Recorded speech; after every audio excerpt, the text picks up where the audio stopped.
د ستر مقیاس په 21 کانونو کې 415 میلیارده افغانۍ پانګونه کیږي. د لومړنیو ترسره شوو سروې ګانو پر اساس افغانستان د شاوخوا 3 ټریلیون ډالرو په ارزښت طبیعي زېرمې لري. اسلامي امارت د کانونو په برخه کې پانګونه په مسلکي ډول د کانونو استخراج او پروسس په خپلو لومړیتوبونو کې نیولي دي.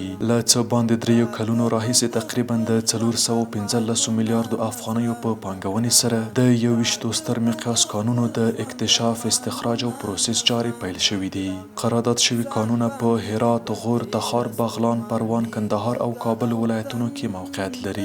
دغه کانونه د اوسپنې، سرب او جستو، سرو زرو، یاقوتو، کرومایټ، ډبرو، سیمنټو او ډبرو سکرو دي.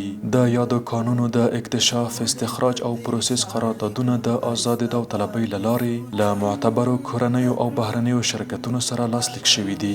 پر دې سربیره د نورو ستر مقیاس کانونو جیولوجیکي او جیوفیزیکي مطالعات بشپړ شوي او د قراردادونو پر ورکړه یې کار روان دی. په قرارداد ورکړل شویو کانونو کې لسګونو زره هیوادوالو ته په مستقیم او غیر مستقیم ډول د کار زمینه هم برابره شوې ده. د یادونې وړ ده چې د کانونو په سکتور کې پانګونه خورا با ارزښته ده او کولی شي چې ملي بودیجې ته د تمویل غوره سرچینه او د هیواد په اقتصادي ثبات کې رغنده رول ولوبوي.